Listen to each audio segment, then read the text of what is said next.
Assalamualaikum warahmatullahi wabarakatuh. Kembali lagi bersama channelnya DMT, Dunia Militer Terkini.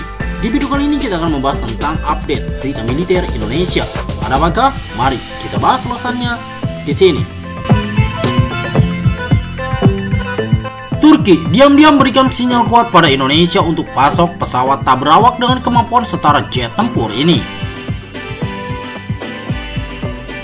Turki merupakan salah satu negara yang menjadi pemasok alutsista ke Indonesia. Belakangan ini, Indonesia juga mengumumkan akan membeli drone buatan Turki. Menurut laporan Defense Security Asia, Indonesia telah mengkonfirmasi pembelian drone Bayraktar TB2 dari Turki. Keputusan ini diumumkan oleh Kepala Staf TNI Angkatan Udara KSAU Marsikal TNI Muhammad Tony Harjono pada Agustus 2024. Sebelumnya, Tony melakukan kunjungan ke Turki pada Juni 2024. di mana beliau berkesempatan untuk melihat langsung kemampuan drone tersebut. Drone Bayraktar TB2 adalah sebuah unmanned combat aerial vehicle UCAV jenis Malay Medium Altitude Long Endurance. Kemampuannya telah terbukti efektif dalam beberapa konflik di dunia. Pembelian ini diharapkan dapat memperkuat pertahanan udara Indonesia. Selain itu, dalam laporan terpisah sebelum Indonesia memastikan pembelian Bayraktar TB2 dari Turki, Menhan sekaligus Presiden Indonesia terpilih melakukan kunjungan ke Turki. Laporan yang ditulis oleh trhaber.com pada 1 Agustus 2024 menyebutkan bahwa Prabowo Subianto yang bertemu dengan Presiden Recep Tayyip Erdogan, kemudian juga bertemu dengan Menteri Luar Negeri Hakan Fidan dan Menteri Pertahanan Nasional Yasar Guler. Mereka membahas hubungan kedua negara yang semakin dalam setiap tahunnya. Prabowo Subianto juga bertemu dengan Presiden Industri Pertahanan Haluk Gorgun dan mengunjungi perusahaan pertahanan Turki bersama Duta Besar Indonesia untuk Ankara Ahmad Rijal Purnama. Prabowo yang dipandu oleh saudara Selçuk dan Haluk Bayraktar diberikan hadiah model pesawat tak berawak Kizilelma. Menurut keterangan tersebut, ada sinyal kuat bahwa Indonesia tertarik memperkuat pertahanannya dengan Kizilelma. Kizilelma merupakan pesawat tak berawak yang memiliki kemampuan hampir setara dengan jet tempur. Pemerintah Indonesia telah membuat peta jalan akuisisi kapal induk tanpa awak dan helikopter, setidaknya seperti Kizilelma. Sementara itu, menurut media Turki tersebut, Baykar siap memasok Kizilelma ke Indonesia. Sementara terkait kapal induk, pemerintah dekat dengan opsi Italia. Pemerintah Indonesia dirumorkan sedang mengincar kapal induk bekas dari Italia, ITS Giuseppe Garibaldi. Dengan pembelian tersebut ada spekulasi bahwa tidak menutup kemungkinan pesawat Kizilelma akan dibeli nantinya.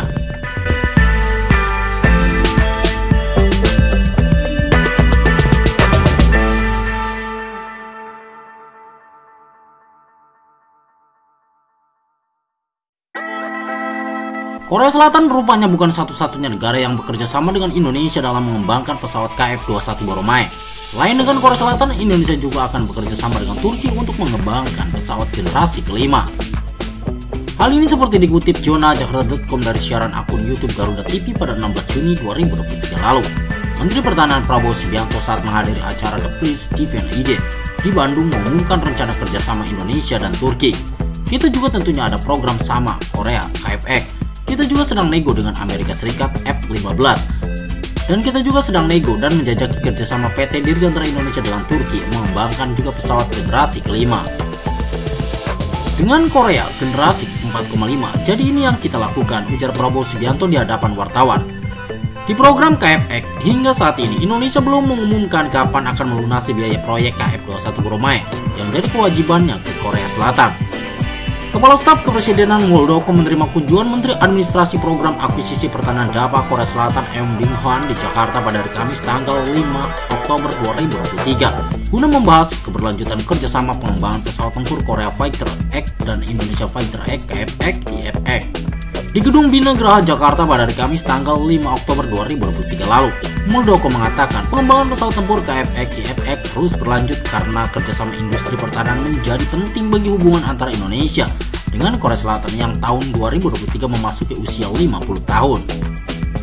Arahan Presiden Joko Widodo, kerjasama dilanjutkan karena ini salah satu kerjasama yang strategis baik untuk pembangunan infrastruktur pertahanan jangka panjang maupun transfer knowledge teknologinya, kata Muldoko seperti dikutip Jakarta.com dari Antara. Muldoko juga menjelaskan bahwa pemerintah Indonesia melalui kantor staf Presiden, Kementerian Pertahanan, Kementerian Keuangan, dan TNI terus mencari terobosan agar keberlanjutan kerjasama pengembangan pesawat tempur KF-X-IFX bisa berjalan. Meski sudah menemui pejabat Indonesia, Korea Selatan rupanya masih belum tahu kapan tunggakan biaya proyek KF-21 Boramae dibayar. Dikutip zona jakarta.com dari FN News edisi 16 Oktober 2023, Korea Selatan rupanya kembali memberi Indonesia kesempatan untuk mengumumkan pembayaran KF-21 Boramae yang masih terhutang. Tak cukup lama, DAPA Korea Selatan yang baru saja merundingkan KF-21 Boramae dengan pejabat Indonesia hanya memberi NKRI waktu hingga akhir bulan Oktober 2023 lalu. Hal ini lantaran pihak Korea Selatan harus membuang rencana kerja hingga 2025. Pada tanggal 16, Direktur Administrasi Program Akuisisi Pertahanan M. Dong-hwan mengisyaratkan kemungkinan penghentian kerjasama dengan Indonesia untuk mengembangkan pesawat tempur supersonik Korea KF-21 Boramae, nama Indonesia IFX, jika rencana yang layak tidak diajukan oleh pemerintah Indonesia akhir bulan Oktober. Direktur EOM menghadiri inspeksi Komisi Pertahanan Nasional terhadap DAPA yang diadakan di Majelis Nasional di Yeobedo pada hari ini dan menanggapi pendapat anggota parlemen Partai Demokrat Lee Dong-min bahwa langkah-langkah mendasar harus diambil sehubungan dengan tidak dibayarnya KF-21 oleh Indonesia, kontributor proyek. Mengatakan, saya mengunjungi Indonesia awal bulan ini. Saya bertemu dan berdiskusi dengan tokoh-tokoh penting termasuk Menteri Pertahanan dan Kepala Staf Presiden, ujarnya. Pada saat yang sama, ia mengatakan kepada pihak Indonesia untuk menghentikan proyek KF-21 secara normal, kontribusi harus dibayar. Jika kami tidak menyampaikan rencana yang kredibel dan realistis untuk periode 3 tahun dari tahun 2023 hingga 2025 pada akhir bulan Oktober. Ia menjelaskan bahwa ia menyampaikan posisinya bahwa kami tidak punya pilihan selain meninjau kembali keseluruhan bisnis dari awal, tulis FN News dalam artikelnya. Meski sangat dinantikan Korea Selatan, ultimatum dari DAPA ini rupanya dicueki Indonesia lagi. Dikutip jurnal jakarta.com dari Han Kyung edisi 1 November 2023, Indonesia rupanya mencueki ultimatum yang diberikan Korea Selatan di proyek KF-21 Boramae.